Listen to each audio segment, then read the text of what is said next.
നമസ്കാരം.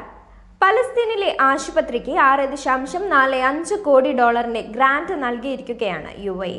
President Sheikh Mohammed bin Zayed Al നഹ്യാന്റെ നിർദ്ദേശത്തെ തുടർന്നാണ് ഗ്രാന്റ് നൽകിയത്. ഗാസയിൽ ഇസ്രയേൽ നടത്തുന്ന യുദ്ധം ആരോഗ്യ സേവനങ്ങളെ സാരമായി ബാധിച്ചിരുന്നു.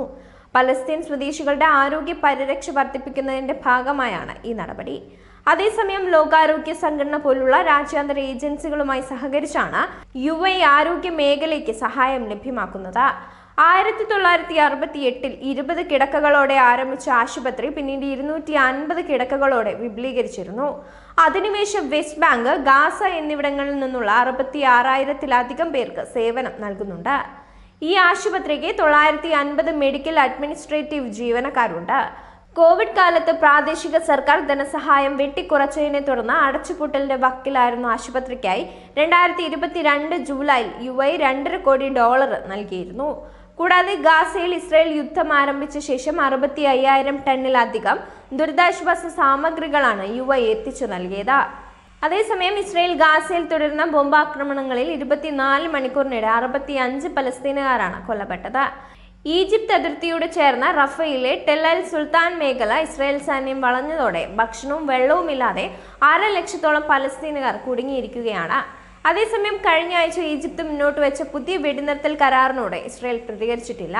ഹമാസ് അനുകൂലമാണെന്നാണ് റിപ്പോർട്ട്. കഴിഞ്ഞ ചൊവ്വാഴ്ച ആക്രമണം പുനരാരംഭിച്ച ശേഷം ഗസയിൽ ഇതുവരെ 700ഓളം പേരാണ് കൊല്ലപ്പെട്ടത്. ഹമാസിന്റെ ഒട്ടേറെ നേതാക്കളും കൊല്ലപ്പെട്ടവരിൽ ഉൾപ്പെടുന്നുണ്ട്. ഗാസ മുനമ്പിൽ ഇസ്രയേൽ നടത്തിയ ആക്രമണത്തിൽ പലസ്തീൻ ഇസ്ലാമിക് ജിഹാദിന്റെ നേതാവ് അബു ഹംസയും കൊല്ലപ്പെട്ടിരുന്നു. നാജി അബു സെയ്ഫ് എന്ന അബു ഹംസയും ഭാര്യയും മറ്റു കുടുംബാംഗങ്ങളും കൊല്ലപ്പെട്ടതായി അന്താരാഷ്ട്ര മാധ്യമങ്ങളും റിപ്പോർട്ട് ചെയ്തിരുന്നു. അബു ഹംസയുടെ ഭാര്യ ഷൈമ അബു സെയ്ഫ്, സഹോദരൻ ഗസാൻ മഹ അബു സെയ്ഫ്, സഹോദര ഭാര്യ സാറ അബു സെയ്ഫ്, അവരുടെ കുട്ടികൾ എന്നിവരാണ് കൊല്ലപ്പെട്ടിരുന്നത്.